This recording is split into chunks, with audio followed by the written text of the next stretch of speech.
The global trade war ain't over yet. The ghost of the disastrous 1930 Smoot Hawley Tariff Act guarantees that. This is bad news for the economy.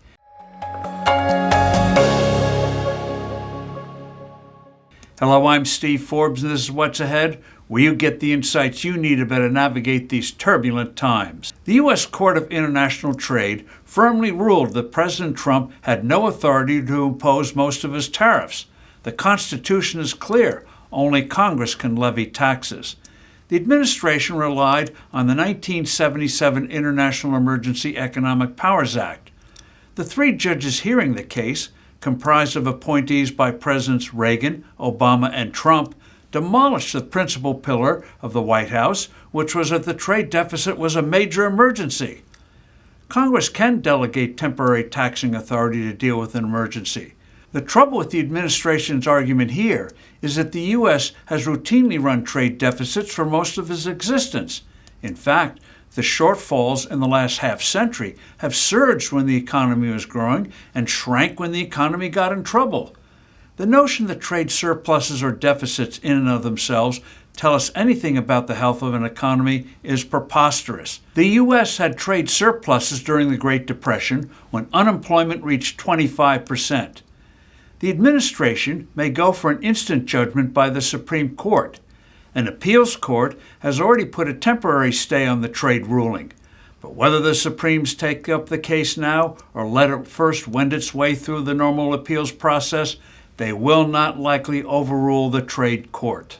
The bulk of Trump's tariffs are unconstitutional, period. The Trump tariffs the court did let stand were those that went through long established legal processes concerning violations of existing trade law. They were not imposed by presidential fiat. But a decisive Supreme Court ruling here won't be the end of the matter. Far from it. Another legal battle of epic proportions is in the making. We're about to be visited by the ghost of one of the most destructive pieces of legislation in American history, the 1930 Smoot Hawley Tariff Act. The legislation set off a devastating trade war. It triggered the Great Depression. Financial markets always try to anticipate the future. If they see something bad on the horizon, they'll knock prices down now.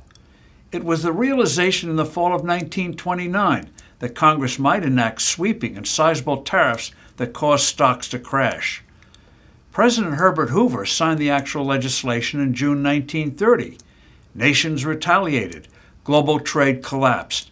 This folly was followed by others, principally countries like the U.S., Germany, and Britain, enacting big tax increases as their economies shriveled. The particular part of the Smoot Hawley Act that concerns us now is Section 338. It permits the president to impose, quote, new or additional duties, end quote, on imports from countries that discriminate against U.S. commerce through unreasonable regulations. Under the section, tariffs can exceed 50%. Section 338 has never been used before, but you can bet President Trump will try it. This particular part of the Smoot Hawley tariff will then be challenged in court, since it never specified the procedures by which it would be implemented.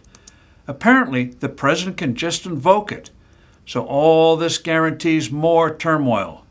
The president may brandish Section 338 and say to countries, make a deal or else. The White House expectation here would be that it would be months before the legal fights over Section 338 would be resolved, and most country-by-country trade deals would be completed. Or who knows? Perhaps the Supreme Court may well toss out Section 338 as part of its decision on the Court of International Trade case.